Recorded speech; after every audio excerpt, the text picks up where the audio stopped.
Hello everybody, मैं प्रवीण चौहान साथ एक बार फिर से आप सबके पाइवट क्लासेस में। तो भाई आप सबका स्वागत है अपने इस चैनल में, इस प्लेटफॉर्म में। और आज हम आपको जो हमने चैप्टर नंबर 3 कंप्लीट कराया था, जिसका डिटेल वीडियो मैंने डाला है और आप बच्चों ने बहुत सारा प्यार दिया उस चीज को। और भाई थैंक यू, आप सबका ऐसी सपोर्ट करते रहो। लेकिन आज जो हम आपको वीडियो लेकर आए हैं, मैंने सोचा कि भाई आपको कुछ क्रिएटिव चीजें बतानी चाहिए जिससे आपका एग्जाम में बूस्ट भी हो, कि स्कोर भी बूस्ट हो जाए। और दूसरी बात कि आपको रिवीजन कैसे करना है, ये ट्रिक्स भी आपको पता चले। ट्रिक का मतलब मैं आपको बताऊंगा कि ट्रिक्स कैसे आपको फॉलो करनी है। पहले मैं आपको कुछ बातें समझाता हूं। देखिए, जो रिवीजन मींस होता है, रिवीजन का मींस होता है सर हमें वही थोड़ी ना स्टडी करना है जो हम पहले से पूरा नोट्स बनाकर आए हैं। रिवीजन का मींस होता है कि सर शॉर्ट टाइम में हम ज्यादा कवर कर पाए, है ना। शॉर्ट टाइम में हम लोग ज्यादा तरीके से, ज्यादा अच्छे से, ज्यादा बेहतरीन तरीके से उसको रिमेंबर कर पाए, उसको याद कर पाए। तो मैं आज आपको ऐसी ऐसी ट्रिक्स बताऊंगा कि जिनके थ्रू आप अपना कम टाइम में बहुत अच्छा रिवीजन कर पाओगे। जैसे एग्जांपल में मैं चैप्टर नंबर 3 का ये आपको मैंने समझाऊंगा, पूरा चैप्टर बहुत बेहतरीन तरीके से आपको करवाऊंगा कि भाई आप चैप्टर नंबर 3 को कम टाइम में और ज्यादा टाइम तक रिमेंबर करने वाली चीजें कैसे कर सकते हो। तो कुछ पॉइंट्स मैं आपको अभी बता रहा हूं और कुछ पॉइंट्स आपको मैं क्या करूंगा बाद में बताऊंगा, वीडियो के बाद में। कुछ पॉइंट्स, जैसे पहली चीज मैं आपको बताता हूं बेटा।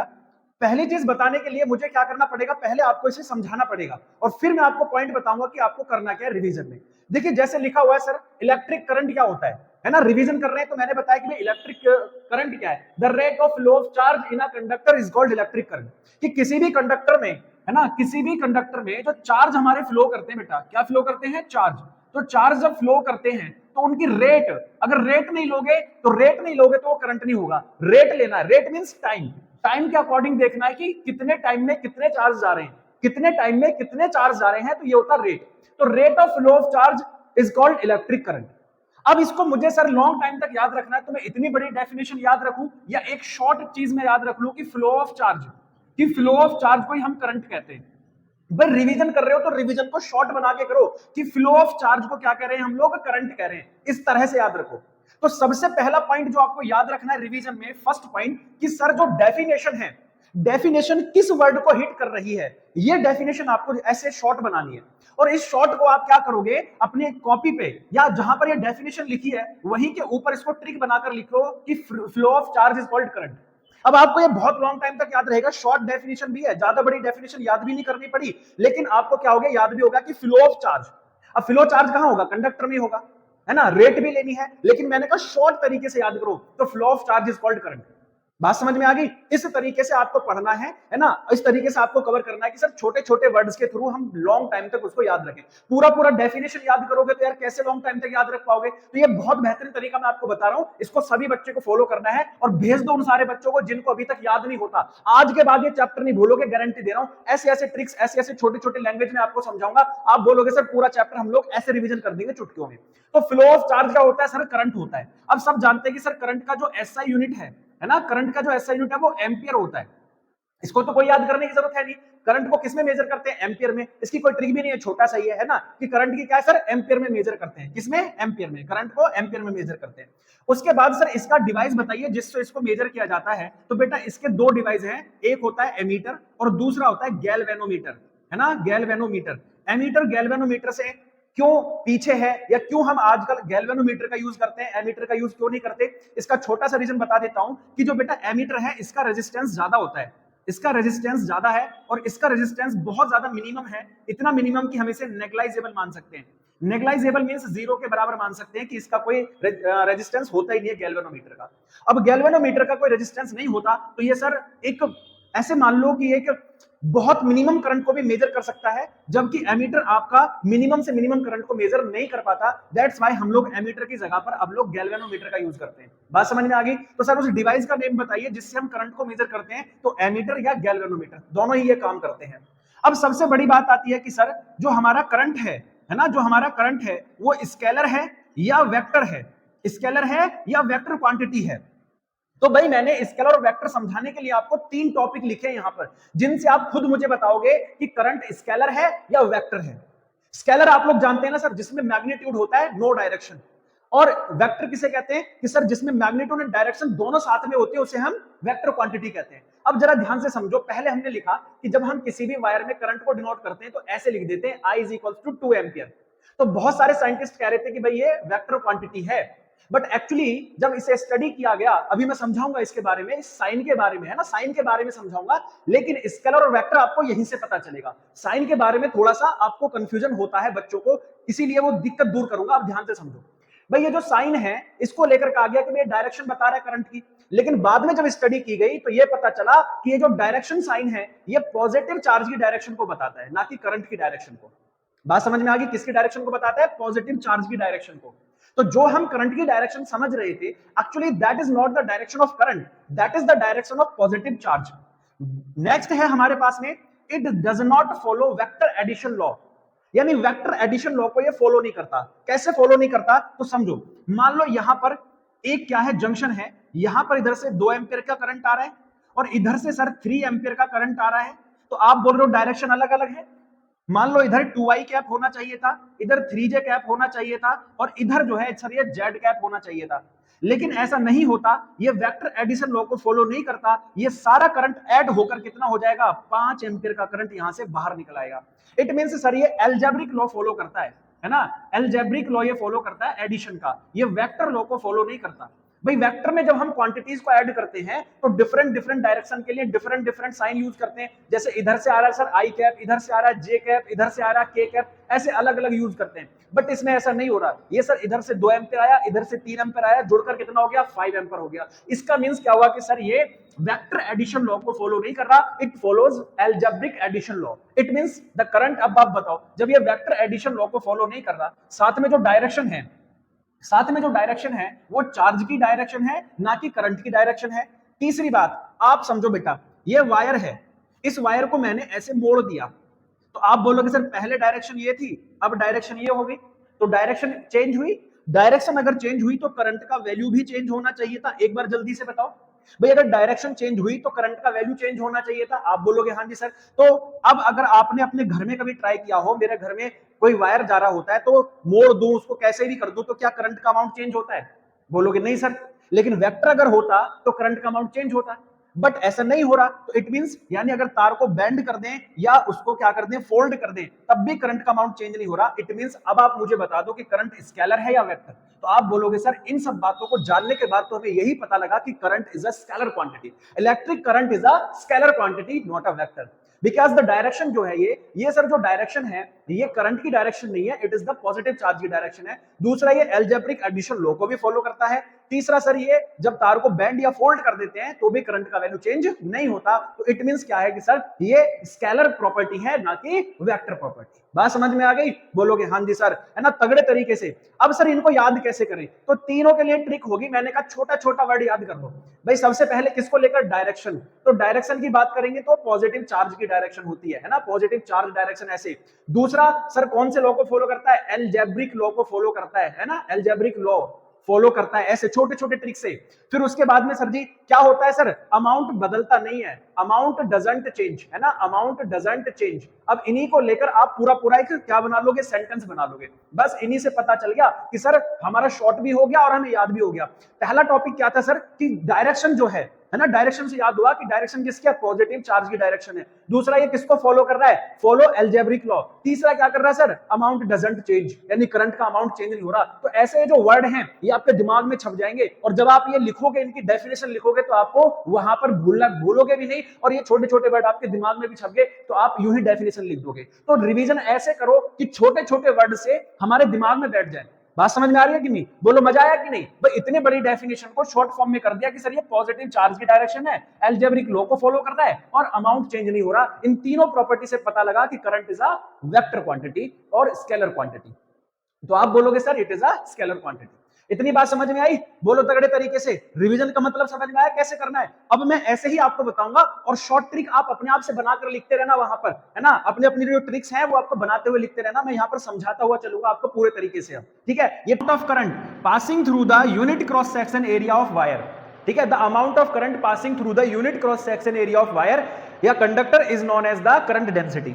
और सर इसको डिनोट करते हैं जे से, J is equals to I upon A हो गया, इसका जो एसआई यूनिट है वो एम्पियर पर मीटर स्क्वायर हो गया। यहां मैंने कुछ बेसिक बातें आपको समझाई हैं कि भाई मान लो हमारे पास में ये एरिया अलग है और ये एरिया अलग है, तो अमाउंट ऑफ करंट जितना यहां से पास होगा उतना ही अमाउंट ऑफ करंट यहां से निकलता है। तो इसके थ्रू एक रिलेशन निकल कर आता है, क्या निकल कर आता है कि सर आई यहां पर भी सेम है, तो आई की वैल्यू निकालेंगे तो J1 A1, और आई यहां पर भी निकल रहा है, लेकिन क्या चेंज हो गया सर जी, एरिया भी चेंज हो गया तो J2 भी चेंज हो जाएगा, तो J2 A2, तो यहां से एक रिलेशन निकल कर आता है J1 A1 is equals to J2 A2। ये याद रखना, इससे बहुत सारे न्यूमेरिकल सॉल्व होते हैं, ठीक है। तो इस तरह से हम लोगों ने करंट डेंसिटी को भी कंप्लीट कर लिया एकदम तगड़े तरीके से। अब चलते हैं छोटे छोटे रिलेशन की तरफ, एंड हम आगे की टॉपिक भी क्लियर करेंगे एकदम बढ़िया तरीके से, रिविजन मार के, ठीक है। चलो, इलेक्ट्रिक करंट और ड्रिफ्ट वेलोसिटी में क्या रिलेशन होता है ध्यान से समझना है। तो हमारे पास जो रिलेशन है sir, we know that I is equals to होता है Q अपॉन T, है ना। तो I is equals to Q होता है NE, ठीक है, NE अपॉन में T हो गया। इतनी बात आपको समझ में आ गई। अब मुझे निकालना है फाइंड द, हमें क्या फाइंड करना है, number of electron. Number of electron N कितना है, तो N के लिए हम लोगों को पता है कि सर यहाँ जो टोटल चार्ज है वो N इलेक्ट्रॉन है। लेट कर लो कि यहाँ पर N इलेक्ट्रॉन है। अब N इलेक्ट्रॉन है कितने एरिया पर है, A एरिया पर, और कितना लेंथ है सर जी वायर का, L, तो वॉल्यूम निकालना था ना, तो A इंटू L हो गया। तो N की वैल्यू ये आ गई, यहाँ पुट कर दो तो कितना हो जाएगा, NaLE अपॉन में T, और T फॉर क्या होता है, time. Time is equals to क्या होता है सर जी, जल्दी बता दो, क्या स्पीड अपॉन में, जल्दी बताओ, एक मिनट ऐसे कर लो, स्पीड इज इक्वल्स टू हो गया डिस्टेंस अपॉन टाइम। एक बार जल्दी से बताओ, डिस्टेंस अपॉन टाइम। तो आप बोलोगे सर जी अगर मुझे टाइम निकालना है तो क्या डिस्टेंस अपॉन में स्पीड हो गया, है ना। अब स्पीड की जगह यहाँ वेलोसिटी है, कौन सी सर, ड्रिफ्ट वेलोसिटी। तो डिस्टेंस कितनी थी, L, क्योंकि इसको तो पार करना है ना इलेक्ट्रॉनों को यहाँ से, तो L डिस्टेंस है, और कितनी वेलोसिटी से, Vd से। यहाँ आप वैल्यू रखोगे तो NeAL अपॉन में L अपॉन Vd, L से L कैंसिल हो जाएगा, तो आप बोलोगे Vd ऊपर जाएगा, तो ये हो गया I is equals to NeAVd। इतना रिलेशन आपका निकल कर आ जाएगा। ये रिलेशन वेरी इंपॉर्टेंट है, और यहीं से हम एक और रिलेशन फाइंड कर सकते हैं, करंट डेंसिटी में भी रिलेशन फाइंड कर सकते हैं, करंट डेंसिटी। अब करंट डेंसिटी में हमने पढ़ा था J is equals to I upon A होता है, तो J is equals to I की वैल्यू पुट कर दो NeAVd अपॉन में A, तो A से A कैंसिल हो गया, तो सर NeVd। तो यहां से एक और रिलेशन आ गया, जो रिलेशन किसमें है सर जी, current density and drift velocity में। किसमें रिलेशन है, करंट डेंसिटी और ड्रिफ्ट वेलोसिटी में, ये रिलेशन भी आपका निकल कर आ गया बेहतरीन तरीके से। अब छोटी सी एक और बात बता दूं मैं आपको, जो मैं कह रहा था कि सर जो करंट की डायरेक्शन होती है, जो एक्चुअल करंट की डायरेक्शन होती है, देखो इलेक्ट्रॉन्स अगर इधर मूव कर रहे हैं, मान के चलो, ध्यान से सुनना समझना मेरी बात को, इलेक्ट्रॉन्स अगर इधर मूव करते हैं, ठीक है, तो जो हमारा करंट की डायरेक्शन है वो ऐसे होती है, इसके अपोजिट होती है हमेशा।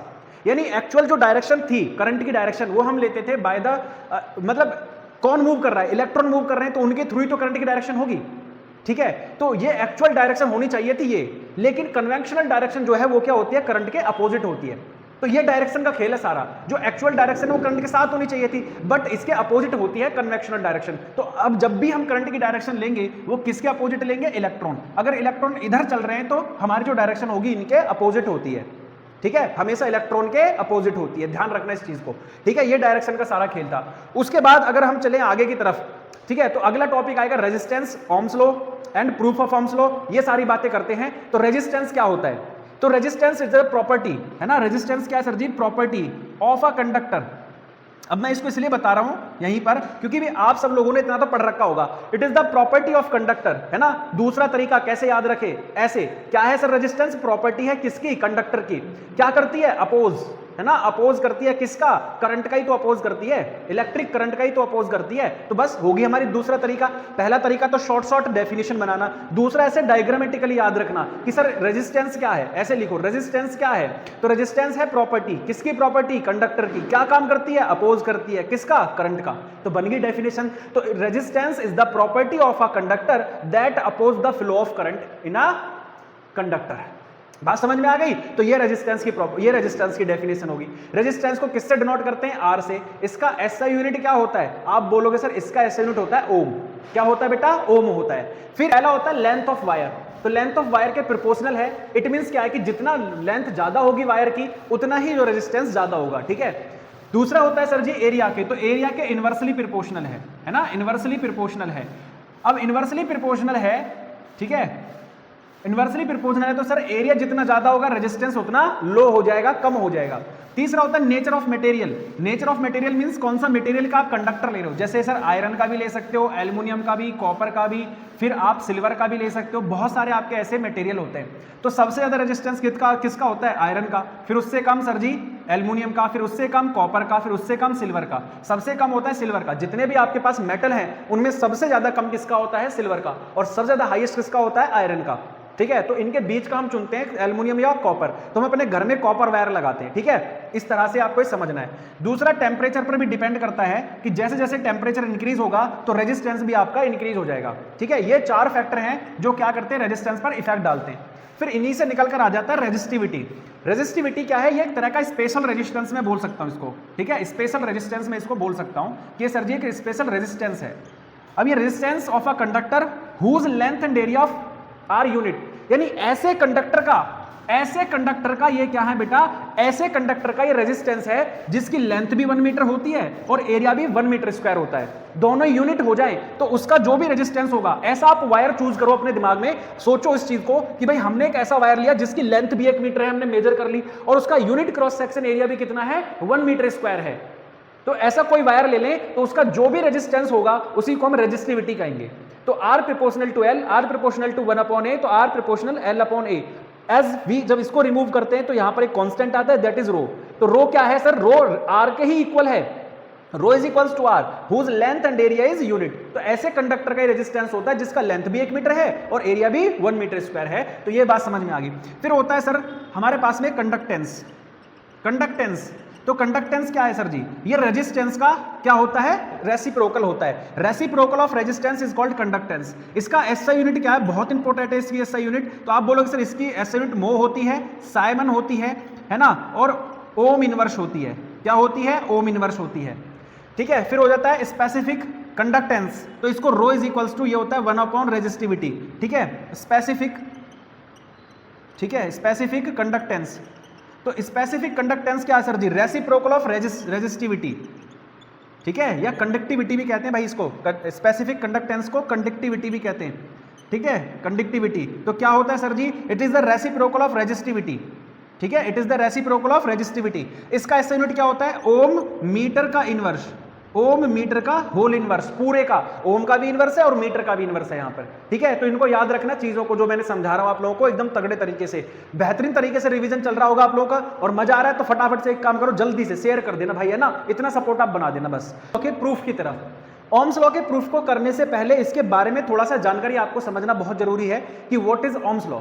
तो Ohm's law state that if a physical quantity remains stable of a conductor then the current is proportional to the potential. ये मैक्सिमम सभी बात बच्चों को पता होगा, ये आप सबको ये पता होगा कि V प्रोपोर्शनल I होता है, V is equals to RI होता है। V/I का जो रेशियो है वो एक कांस्टेंट होता है। उसने कहा कि अगर फिजिकल क्वांटिटी आपको मैं बार बार मार्क कर रहा हूं, क्यों? इसके बारे में भी बात समझ में आएगी तभी इसका प्रूफ होगा। तो फिजिकल क्वांटिटीज जो है बेटा वो आपको समझने, जैसे लेंथ होता है, मास होता है, एरिया होता है, ये सब टेम्परेचर होता है, ये सब फिजिकल क्वांटिटी है जो क्या करती हैं? बाहरी रूप से किसी भी ऑब्जेक्ट को इफेक्ट करती हैं। जैसे आप मेरा एग्जांपल ले लो, अगर एयर चलेगी तो मुझे ठंडी का एहसास होगा, नहीं चलेगी तो मुझे गर्मी लगेगी, इस तरह से होता है ना। तो ये फिजिकल चीजें हैं जो आपको, टेम्परेचर हो गया, लेंथ भी आपको अपना इफेक्ट डालेगी, एरिया, ये सब बहुत सारी चीजें हैं जो वायर पर अपना इफेक्ट डालेगी। तो इसी को लेकर ओम्स लॉ ये कहता है कि ये कांस्टेंट होनी चाहिए, ये सारी क्या होनी चाहिए? कांस्टेंट होनी चाहिए, रिमेन्स स्टेबल या कांस्टेंट। अब ये कांस्टेंट रहेंगी तो V प्रोपोर्शनल होगा I का। जनरली अगर बात करें तो कोई भी ऐसा कोई वायर या कंडक्टर नहीं है जो ओम्स लॉ को फॉलो करे, क्योंकि जैसे आप अपना मोबाइल चार्जिंग पर लगाते हो तो वो भी हीट हो जाता है। कोई भी आप इलेक्ट्रिक एप्लायंस ले लो, आप मोबाइल, आप किसी को भी अगर इलेक्ट्रिक करंट पास करेंगे तो हीटिंग इफेक्ट वो देगा ही देगा। ठीक है, हीटिंग इफेक्ट देगा तो ये सारी चीजें चेंज हो जाएंगी, कोई भी स्टेबल नहीं रहेगा। तो कोई भी ऐसा कंडक्टर नहीं है जो ओम्स लॉ को फॉलो करे। अब प्रूफ की बात आते हैं तो हमारे पास है I is equals to NeVd। जब हमारे पास I is equals to NeVd है तो हमने लेट कर लिया कि एक इलेक्ट्रॉन मूव कर रहा है इलेक्ट्रिक फील्ड में, तो उस पर फोर्स कितना लगेगा? तो F is equals to Q into E होता है। अब Q नहीं है यहाँ पर, क्या इलेक्ट्रॉन है तो E है। अब हमें पता है कि F is equals to M A, तो दोनों को इक्वल रख दिया है ना, equation number 1 equation number 2 equal रखा, तो ए की वैल्यू आ गई ई अपॉन एम। अब ई इज इक्वल्स टू क्या होता है, वी अपॉन एल। कहां से सर जी आया है, ये सेकंड चैप्टर से हमने लिया था, किससे सर जी, पोटेंशियल ग्रेडियंट से। तो यहां से हम लोगों को पता चल गया कि ए मिल गया। अब डेफिनेशन ऑफ एक्सीलरेशन से A is equals to V D upon tau, तो वी डी कितना आया, E V tau upon M L. अब यहां के बाद से मैं प्रूफ करता हूं, तो आई इज इक्वल्स टू होता है N E A, V D की वैल्यू रख दो बेटा, वी डी की वैल्यू पुट करोगे E V tau upon M L, तो देन आपको फाइंड होगा N E square A V tau upon में एम एल। और जब हम ओम्स लॉ लेंगे तो ओम्स लॉ ये कहता है कि v upon I is equals to constant, तो इसी को हम कॉन्स्टेंट प्रूव करके दिखाएंगे। तो v तो v है, i की वैल्यू कितना है, N E square A V tau upon M L. M L यहां आ जाएगा, थर्ड वाली इधर पहुंच जाती है ना ऐसे, तो v से v कैंसिल हो गया, तो ये बचा M L upon N E square A into tau. अब ध्यान से समझना, यहां पर दो बातें मैं आपको बताऊंगा। क्या बेटा मास फिजिकल क्वांटिटी है, बोलोगे हाँ जी सर। क्या लेंथ फिजिकल क्वांटिटी है, हाँ जी सर। एन क्या, नंबर ऑफ इलेक्ट्रॉन, ये भी फिक्स हो गया। ई क्या है, चार्ज ऑन इलेक्ट्रॉन, ये भी फिक्स हो गया, 1.6 इंटू 10 की पावर -9। क्या एरिया फिजिकल क्वांटिटी है, बोलोगे हाँ जी सर। टॉ क्या है सर, रिलैक्सेशन टाइम है, ये भी फिजिकल क्वांटिटी है, हाँ जी सर। जब ये सारी फिजिकल क्वांटिटी है, हमने इतनी सारी वैल्यू पुट कर ली, करंट पास होने से पहले भी वही था, करंट पास होने के बाद भी वही है, तो v अपॉन आई जितना पहले था उतना ही अब है, तो दोनों तरफ v अपॉन आई क्या है, सेम है, करंट पास होने से पहले भी और करंट पास होने के बाद भी, क्योंकि ओम्स लॉ यही कहता है कि ये सारी कांस्टेंट रहनी चाहिए। तो v अपॉन आई का रेशियो इन्हीं पर डिपेंड कर रहा है, और ये पहले से ही स्टेबल उसने कर दी। तो बताइए क्या ओम्स लॉ प्रूव सही हुआ, कब, जब ये सारी चीजें क्या हो जाएंगी बेटा, कांस्टेंट रहेंगी, इनमें कोई चेंज नहीं होगा। अब आपको पता है कि सर v अपॉन आई किसका वैल्यू होता है, r का, तो ये किसका वैल्यू है, r का, तो r इज इक्वल्स टू ये भी लिख सकते हो M L upon N E square A into tau. यहां से एक और रिलेशन निकल कर आ जाता है कि सर जी जो हमारा क्या है रेजिस्टेंस है, वो रिलैक्सेशन टाइम के इनवर्सली प्रोपोर्शनल होता है। कैसे होता है, इनवर्सली प्रोपोर्शनल। तो कभी अगर रिलेशन निकालने के लिए आए कि रेजिस्टेंस और रिलैक्सेशन टाइम में क्या रिलेशन है, तो एक दूसरे के इनवर्सली प्रोपोर्शनल होते हैं। बात समझ में आ गई, कर देना, उधेड़ देना, है ना, तगड़ा तरीके से। टेम्परेचर कॉफिशिएंट क्या होता है, इसके बारे में समझते हैं, बहुत इंपॉर्टेंट है भाई। ये मान लो कि इससे बहुत इंपॉर्टेंट क्वेश्चंस बनते हैं, और जिनको भी ये क्वेश्चन डिटेल से स्टडी करने, तो मैंने पहली वीडियो बना रखी है जो डिटेल से है, उसको मैं डिस्क्रिप्शन में डाल दूंगा भाई, उसका लिंक, वहां से जाकर भी आप लोग इसको देख लेंगे, ठीक है। वेरी इंपॉर्टेंट वीडियो है वो, उसमें सारी चीजें डिटेल से समझाई गई है। तो टेम्परेचर कॉफिशिएंट क्या होता है कि it is the ratio of, ठीक है, ratio of change in resistance to the product of change in temperature to the original resistance. अब इसको समझना कैसे, इसको याद क्या कैसे करना है, तो भाई मैंने आपको ट्रिक बताई थी कि सर जी टेम्परेचर कॉफिशिएंट अल्फा, अल्फा क्या होता है सर जी, रेशियो है। रेशियो किस किस का सर जी, डेल्टा आर का। डेल्टा आर क्या है, change in resistance. Change in resistance के बाद क्या सर जी, प्रोडक्ट, है ना। प्रोडक्ट किस किस का है, तो प्रोडक्ट है सर जी delta T and R naught का, यार आर का, जो ओरिजिनल रेजिस्टेंस है। तो ऐसे डायग्राम बनाकर भी आप इसको रिवाइज कर सकते हो कि sir temperature coefficient is the ratio of change in resistance to the product of change in temperature and, जल्दी बता दो किसका, रेजिस्टेंस, है ना। तो इनके रेशियो को हम क्या कहते हैं, टेम्परेचर कॉफिशिएंट। तो अल्फा इज इक्वल्स टू होता है delta R upon R into delta T. ऐसा यूनिट होती है इसकी डिग्री सेल्सियस इनवर्स और केल्विन इनवर्स, ठीक है। अब हम ये मान लेते हैं कि भाई डेल्टा आर को आर माइनस आर नॉट करते हैं, तो ओरिजिनल आर नॉट ही तो हो जाएगा। आप बोलोगे हाँ जी सर, इधर लेकर गए alpha R naught delta T R minus R naught, इसको भी इधर लेके गए तो आर नॉट प्लस अल्फा, ये आर नॉट कॉमन आ जाएगा, तो यहां से एक रिलेशन आ जाएगा कि आर इज इक्वल्स टू होता है R naught 1 plus alpha del T. Very important relation है भाई ये, है ना, इंपॉर्टेंट रिलेशन है, इसको ध्यान से समझना है, ठीक है। कोई दिक्कत कोई परेशानी, जल्दी बताओ। अब इतनी बातें समझ ली, तो अब हम चलते हैं किसकी तरफ, इलेक्ट्रिक सेल की तरफ, है ना। इलेक्ट्रिक सेल क्या है, अब इलेक्ट्रिक सेल क्या, जल्दी से बता दो आप मुझे। भाई सबको पता है कि सर सेल हमारे घंटे घड़ी सब में डलता है, और सेल से हम लोग कई बार क्या होता है जो बैटरी बना देते हैं, बैटरी से फिर हम अपने घर पे पंखा टीवी वगैरह भी चला लेते हैं इन्वर्टर के थ्रू। तो आप मुझे बताओ इलेक्ट्रिक सेल क्या है, सबको पता है लेकिन डेफिनेशन नहीं याद है। इलेक्ट्रिक सेल क्या है सर जी, केमिकल है, एक केमिकल से बना है, और केमिकल क्या करता है, केमिकल एनर्जी को किसमें कन्वर्ट कर रहा है, इलेक्ट्रिक एनर्जी में, है ना, इलेक्ट्रिक एनर्जी में कन्वर्ट कर रहा है। तो इसी को हम क्या कहते हैं, जल्दी बता दो, इलेक्ट्रिक सेल कहते हैं। कि electric cell is a device that convert chemical energy into electric energy, जो केमिकल एनर्जी को किसमें कन्वर्ट कर दे, इलेक्ट्रिक एनर्जी में कन्वर्ट कर दे, उसको हम इलेक्ट्रिक सेल कह रहे हैं। अब जब सेल है तो भाई यहां पर आप समझो थोड़ी सी बात, जैसे ये सेल है तो यहां पर क्या भरा होता है, सेल के अंदर कुछ ना कुछ ऐसे मटेरियल भरा होता है जिसको हम क्या कहते हैं, इलेक्ट्रोलाइट्स कहते हैं, है ना, इलेक्ट्रोलाइट्स। अब इलेक्ट्रोलाइट्स क्या होते हैं, जैसे कि HCl हो गया, है ना, NaCl हो गया, H2SO4 हो गया, यानी जिनके वाटर सॉल्यूशन में इलेक्ट्रोलाइट्स क्या है sir, whose water solution can pass the electric current, जिसके वाटर सॉल्यूशन में क्या होता है, करंट पास हो जाता है, जिनके वाटर सॉल्यूशन में करंट पास हो जाता है उनको हम इलेक्ट्रोलाइट्स कह रहे हैं। तो यहां पर इलेक्ट्रोलाइट्स भरे होते हैं।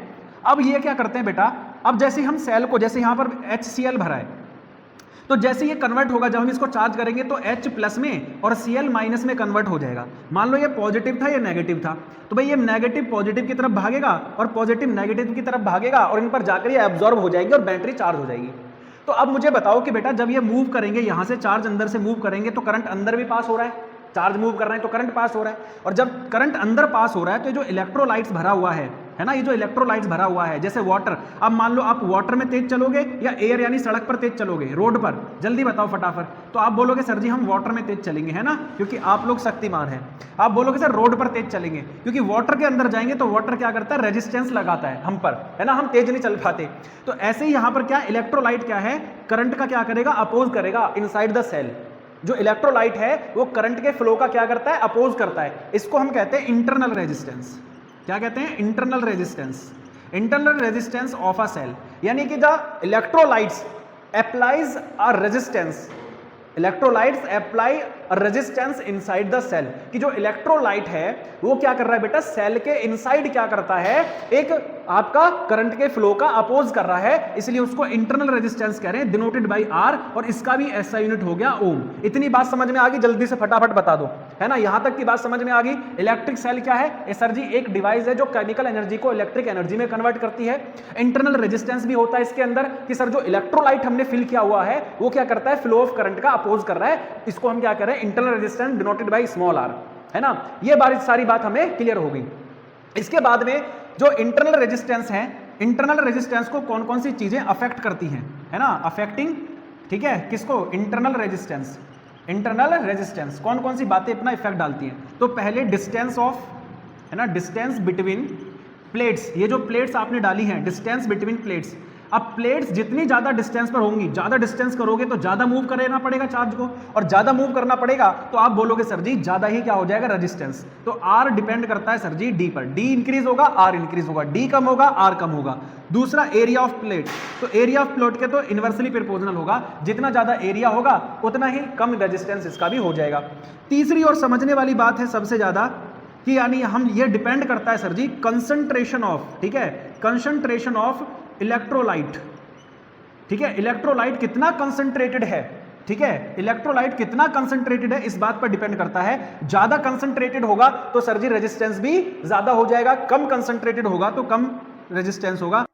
छोटी छोटी डेफिनेशंस है जिनको आपको ध्यान में रखना है, ये डेफिनेशन भी आपकी पूछी जाती है, जिनमें से मैं आपको बताता हूं फ्री मीनिंग क्या होता है।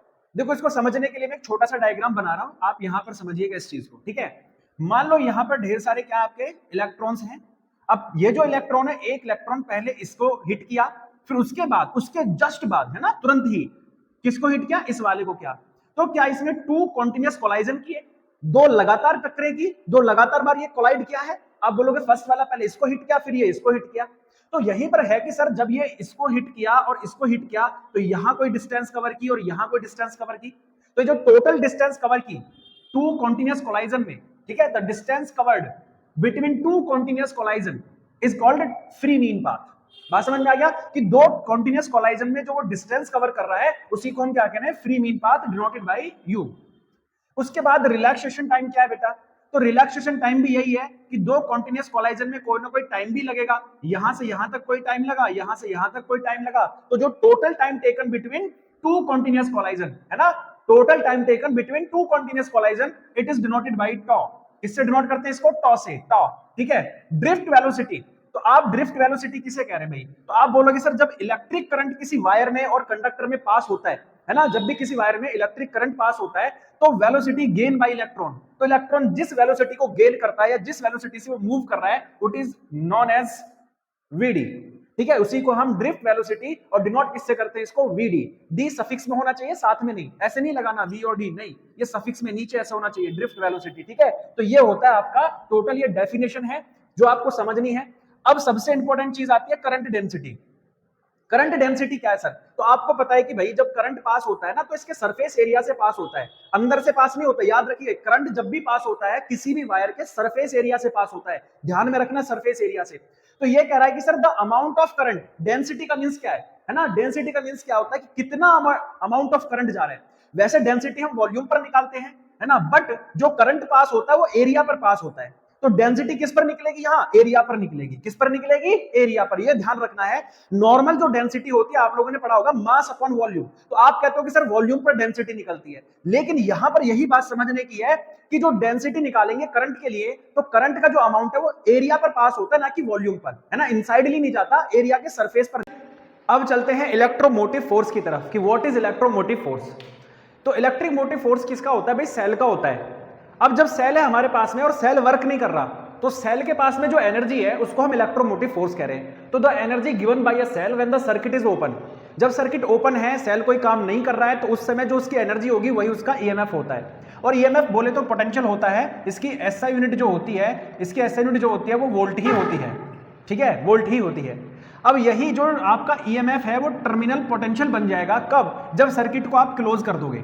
जैसे आप इससे किसी डिवाइस को जोड़ दोगे तो ये क्या करना है सर? करंट पास करेगा, और करंट पास करेगा तो करंट कहां होगा सर? दो पॉइंट के बीच करंट पास होगा। तो उस समय पर जो आपका ईएमएफ है वो क्या हो जाएगा? आपका टर्मिनल पोटेंशियल हो जाएगा। तो V इज इक्वल्स टू हो जाएगा W अपॉन में Q। कितना हो जाएगा? W upon Q। यहां तक बात समझ में आ गई? बोलोगे हाँ जी सर। अब एक रिलेशन भी होता है, ठीक है, एक रिलेशन होता है बिटवीन ईएमएफ एंड किसके बीच में? टर्मिनल पोटेंशियल, ठीक है, टर्मिनल पोटेंशियल। इनके बीच में एक रिलेशन होता है जो हमें निकालना है। वो निकल कर आता है V is equals to E minus I R. कितना निकल कर आता है? V is equals to E minus I R, ठीक है। यहां तक ये आपको मैं होमवर्क के लिए दे रहा हूं, या आप मुझे करके बताना कितने बच्चों ने इसको प्रूफ कर लिया है, ठीक है। या लास्ट में मैं इसके वीडियो के ऐड कर दूंगा, या जो भी आप मेरी लॉन्ग वीडियो है उसमें आप जाके इसको सॉल्यूशन को कन्वर्ट कर सकते हो, देख सकते हो, समझ सकते हो कि किस तरह से मैंने इसको प्रूफ किया है, ठीक है। बहुत इंपॉर्टेंट वीडियो है, बहुत आसान तरीके से मैंने इसको समझाया है। तो वहां जाकर भी आप इसको बोलेंगे या फिर होमवर्क में आप मुझे करके दिखाएंगे। तो V is equals to E minus I R हो गया, ठीक है। उसके बाद आप चलते हैं हम किसकी तरफ में सर जी? किरचॉफ्स लॉ की तरफ, ठीक है, किरचॉफ्स लॉ। अब किरचॉफ्स लॉ होते हैं हमारे पास में दो, first law and second law. Kirchhoff's law की तरफ, और जो कि दोनों ही बहुत बेहतरीन और इंपॉर्टेंट लॉ हैं, ये आपको समझ में आने चाहिए कि सर किस तरह से दोनों काम करते हैं। और ये मैं गारंटी देता हूं कि आज के बाद आपको ना तो इसमें कोई दिक्कत होगी ना इसमें कोई दिक्कत होगी। सबसे बड़ी दिक्कत रहती है सर जी सेकंड लॉ में, कि सेकंड लॉ समझ में नहीं आता सर बहुत सारे बच्चों को, ठीक है। तो आज के बाद ये दिक्कत भी दूर हो जाएगी आप लोगों की, ठीक है। आज के बाद ये प्रॉब्लम भी आपको नहीं सताने वाली है। तो चलो फर्स्ट लॉ के पहले बात कर लेते हैं। तो it state that the amount of current at any junction is always zero. यानी ये कह रहा है कि भाई मान लो हमारे यहां पर ये एक जंक्शन है और इस जंक्शन पर ढेर सारी करंट आ रही है, ठीक है, ये और मान लो ये भी आ रही है, ठीक है, ये भी यहां से आ रही है ऐसे मान लो, और यहां से ये करंट जा रही है, ठीक है, और एक करंट ये जा रही है, ये I1, ये I2, ये I3, ये तीन करंट आ रही थी, I4 और I5 जा रही थी। तो भैया इन्होंने एक और बात बताया कि जो करंट आ रहे हैं जंक्शन पर उनको पॉजिटिव साइन से लेना है, और जो यहां से आउटवर्ड जा रही है उनको नेगेटिव साइन से लेना है, ठीक है। जो जा रहे हैं उनको नेगेटिव साइन से, जो आ रहे हैं उनको पॉजिटिव साइन से। तो इन्होंने कहा कि भाई जो टोटल करंट है I1 plus I2 plus I3, और जो जा रहे हैं minus I4 minus I5 equals to 0। यहां से एक और डेफिनेशन आप बना सकते हो, I1 plus I2 plus I3 is equals to I4 plus I5, यानी द सम ऑफ इनकमिंग जो इनवर्ड आ रही है, ठीक है, the sum of inward current is equal to the sum of outward current, कि किसी भी जंक्शन पर जो करंट आ रहा है और जो करंट जा रहा है उनका सम इक्वल होता है। या फिर आप ये कह सकते हो जी टोटल करंट जो है वो कितना होता है? जीरो होता है किसी भी जंक्शन पर। जंक्शन अपने पास करंट नहीं रखता, जितना करंट लेता है उतने करंट भैया बाहर बांट देता है कि ले लो, मुझे कोई नहीं चाहिए। इट इज ऑलवेज क्या है? ये चार्ज कंजर्वेटिव लॉ है। तो पूछा जा सकता है कि which one law of Kirchhoff is a charge conservative law? तो आप बता देंगे sir first law. Second law जो कि लूप लॉ है, इसके बारे में समझो, ये कहता है कि सर जब total potential of a close loop is always zero, कि अगर आप टोटल पोटेंशियल निकालने जाओगे किसी भी क्लोज लूप का तो वो क्या होगा? जीरो होगा। अब मान लो कि मैंने आपके सामने एक डायग्राम बनाया हुआ है, ए बी सी डी इसमें पहला क्लोज लूप है, D C E F second close loop है। तो ए बी सी डी में आप देख रहे हो कि सर यहां पर एक सेल जुड़ा हुआ है, एक रेजिस्टेंस जुड़ा हुआ है, फिर नीचे भी एक दूसरा सेल जुड़ा हुआ है और एक रेजिस्टेंस जुड़ा हुआ है। अब समझो इसे जरा ध्यान से, ये पूरा एक ABCD क्लोज लूप है ना, आराम से समझना, ABCD क्लोज लूप है। तो सर इसमें जो है पोटेंशियल देखो, यहां रेजिस्टेंस है, करंट है, तो यहां पोटेंशियल हो गया V1, ठीक है। फिर आगे चलो, A से B की तरफ गए, B से C कोई करंट नहीं है, फिर C से D। अब C से D जब जा रहे हैं तो बेटा ध्यान से सुनो, C से D जब हम जा रहे हैं तो हम करंट के अपोजिट जा रहे हैं, है ना। जब अपोजिट जा रहे हैं तो क्या लेना पड़ेगा, माइनस। यहां दूसरा करंट मिला, यहां दूसरा रेजिस्टेंस मिला, तो आप बोलोगे V2 इक्वल्स टू किसके हैं सर जी, यहां पर सेल का EMF कितना है E1 और यहां पर कितना है E2, इक्वल्स टू में 0। तो ये कह रहा है कि सर V1 की वैल्यू क्या होती है, I1 R1, V2 की वैल्यू क्या है, I2 R2 is equals to E1 minus E2। तो ये यहां पर एक रिलेशन बन जाएगा। तो आप इन सबको अगर इधर लेकर आओगे तो V1 माइनस E1 और माइनस V2 प्लस E2, तो टोटल क्या हो जाएगा 0। जैसे यहां पर करोगे V1 माइनस V2 और ये प्लस में कितना हो गया E1 minus E1 plus E2 equals to 0। तो किसी भी क्लोज लूप का जो टोटल पोटेंशियल है वो कितना हो गया 0। V1 minus E1, V2 minus में है, E2 प्लस में है, तो इन सब का जो टोटल पोटेंशियल डिफरेंस आएगा वो कितना आ रहा है भैया, 0 आ रहा है। यही ये पहला लॉ कहता है। अब इसको हम खोलकर लिखेंगे तो ये आपकी क्या बन जाएगी, इक्वेशन बन जाएगी। इसी तरह से दूसरे वाले क्लोज लूप में ले लो, DCEF में, तो आप बोलोगे सर यहां करंट जा रहा है I2 और ये है R2, तो यहां पोटेंशियल था V2। इधर गए तो इधर के सर कोई सेल ही नहीं है, कोई सेल नहीं है तो पोटेंशियल हो गया 0, है ना। सॉरी, रेजिस्टेंस भी है, करंट भी है, तो ये हो गया sir ji V3 is equals to, इसमें कौन सा सेल है सर जी, E2। यहां कौन सा सेल है सर, कोई सेल नहीं है, तो प्लस में 0। अब इसको इधर लेकर आओगे तो टोटल पोटेंशियल 0 हो गया। अब V2 की वैल्यू रखोगे तो सर I2 R2। अब देखो हम भी ऐसे जा रहे हैं और नीचे का करंट भी ऐसे ही जा रहा है, तो आप बोलोगे सर प्लस में I3 into R3 equals to क्या हो गया, E2, तो E2 के इक्वल हो गया। तो अगली इक्वेशन ये हो गई। तो बस इतना ही समझना है कि सर जो पोटेंशियल होता है, जो टोटल पोटेंशियल होता है किसी भी क्लोज लूप में वो 0 होता है। बस पोटेंशियल ही रखना है, पोटेंशियल की वैल्यू रख देनी है, काम खत्म हो जाएगा। इतनी सी बात समझनी है। इसमें बहुत सारे बच्चे परेशान होते रहते हैं, परेशान होने की कोई जरूरत नहीं है, पोटेंशियल से ध्यान रखो और उसी को लपेट दो, V is equals to IR, समझ में आ जाएगा। बस एक चीज समझनी है कि जब पोटेंशियल के साथ चल रहे हैं, डायरेक्ट करंट के साथ चल रहे हैं, तो पॉजिटिव साइन, करंट के अपोजिट चल रहे हैं तो नेगेटिव साइन लेना है। इसी के बेस पर आता है व्हीटस्टोन ब्रिज क्या, और इसमें हम थोड़ी सी बात और करेंगे लास्ट में आप लोगों से, और कैसे रिवीजन को परफेक्ट आप बना सकते हो वो बात मैं आपको बताऊंगा, जैसा कि मैंने आप लोगों से प्रॉमिस किया था। तो देखो व्हीटस्टोन ब्रिज क्या होता है, सबको पता होना चाहिए ये सब बातें, कि व्हीटस्टोन ब्रिज एक ऐसी डिवाइस है जो किसी भी अननोन रेजिस्टेंस को फाइंड करने के लिए काम आती है। अब अननोन रेजिस्टेंस को फाइंड करते हैं तो कैसे करते हैं कि सर हम इसमें एक डायमंड स्ट्रक्चर में 4 रेजिस्टेंस को प्लेस करते हैं, A, B, C और ये D। अब यहां पर जो है एक रेजिस्टेंस आप P लगा देंगे, यहां पर एक अनदर रेजिस्टेंस Q, यहां पर एक अनदर रेजिस्टेंस आप, और यहां पर एक अनदर रेजिस्टेंस आप R लगा देंगे और यहां पर S लगा देंगे। ये जो डायमंड स्ट्रक्चर में आपने 4 रेजिस्टेंस आपने अप्लाई किए हैं, इनके बीच बैलेंसिंग चेक करने के लिए हम लोग एक गैल्वेनोमीटर लगा देंगे, ठीक है, गैल्वेनोमीटर। फिर इसके एक डायगोनल है A और C। इस डायगोनल से आप क्या करेंगे बेटा, एक सेल और एक की को ऐड कर देंगे और ये बनकर तैयार हो गया आपका व्हीटस्टोन ब्रिज। सिंपली बात है। अब व्हीटस्टोन ब्रिज में जैसे आप इस स्विच को ऑन करते हो तो यहां से करंट पास होगा, और जैसे ये करंट पॉइंट ए पर पहुंचेगा तो यहां से 2 पार्ट में डिवाइड हो जाएगा, I1 एंड I2। अब I1 पार्ट ए से बी में जा रहा है, यहां जो पार्ट है एक छोटा सा पार्ट IG इसमें चला जाएगा, तो यहां कितना जाएगा, आप बोलोगे I1G पार्ट यहां जाएगा, यहां I2 जा रहा है और ये वाला पूरा I2 है, ठीक है जी, कोई दिक्कत। और ये सारे पार्ट मिलकर फिर वापस से सर्किट में आ जाएंगे। अब जब हमारे पास ये बनकर तैयार हो गया तो इसका कंस्ट्रक्शन कैसे किया था मैंने अभी आपको समझाया। अब इसको अप्लाई कैसे करना है, तो ये वर्क करता है, प्रिंसिपल क्या है सर इसका, तो इसका प्रिंसिपल है किरचॉफ्स सेकंड लॉ, है ना, किरचॉफ्स, आप बोलोगे सर जी सेकंड लॉ इसका प्रिंसिपल है। अब जैसे हम इस पर किरचॉफ का सेकंड लॉ अप्लाई करेंगे तो ABDA नजर आ रहा है, एक लूप है यहाँ पर, लूप ABDA, इसमें हम सबसे पहले किरचॉफ का लॉ अपना अप्लाई करेंगे। तो जैसे हम अप्लाई करते हैं तो सबसे पहले आप बोलोगे सर A से B जा रहे हैं तो I1 इंटू P, है ना, फिर B से G जा रहे हैं, B से D जा रहे हैं, तो सर प्लस में IG इंटू कितना जा रहा है D, ठीक है, IG इंटू D जा रहा है। अब ये जो IG इंटू सॉरी यहाँ जो आपका एक ये रेजिस्टेंस है, ठीक है, IG इंटू जो इसका रेजिस्टेंस होता है ना, ये जो गैल्वेनोमीटर है बेटा, इसका रेजिस्टेंस बहुत ज्यादा लो होता है, और इसका रेजिस्टेंस और ज्यादा लो करने के लिए हम यहाँ पर एक शंट लगा देते हैं। इस शंट के बारे में बाद में बताऊंगा मैं आपको। तो रेजिस्टेंस बहुत ज्यादा लो हो जाता है जिसकी वजह से ये 0 हो जाएगा, ठीक है। फिर हम इधर आ रहे हैं तो माइनस I2 इंटू आर, है ना, हम करंट के अपोजिट चल रहे हैं। और क्या यहाँ पर कोई सेल लगा है? वो लोग नहीं लगा, तो ईएमएफ कितना हो गया? 0। तो यहां मिला आपको I1P minus I2R equals to 0। तो I1P इक्वल्स टू I2R, ये आपकी एक इक्वेशन बन गई। सिमिलरली आप यहां पर अप्लाई करोगे, है ना, सिमिलरली आप किसमें अप्लाई करोगे? B C D B loop आपको मिल जाएगा कौन सा? B C D B. इसमें जब आप किरचॉफ लॉ अप्लाई करोगे तो यहां जो करंट है वो कितना जा रहा है? आप बोलोगे सर जी I1 माइनस जी, है ना, I1 माइनस जी इंटू किस में जा रहा है? क्यू में जा रहा है, ठीक है।